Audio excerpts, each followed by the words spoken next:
this is what we're here to discuss. Dun-dun-dun-dun. This is a bit about who I am. I started Yoga Healer in 2001. I started leading a yoga detox in 2002, gone strong for 20 years. Started my first online course, the Living Ayurveda course, in 2007.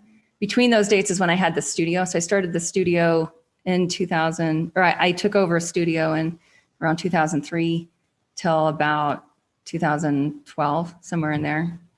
I started yoga health coaching to share the business model I was using with yoga teachers that I was using in my courses, my online courses back in 2012.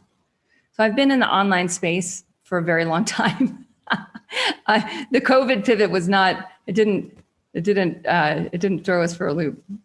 Body Thrive, I started teaching to show the yoga health coaches how to take yoga off the mat with their students in 2014. And then I have my most futuristic body of work, Master of You, which is applying Ayurveda into achieving bigger life goals. And that we released last year.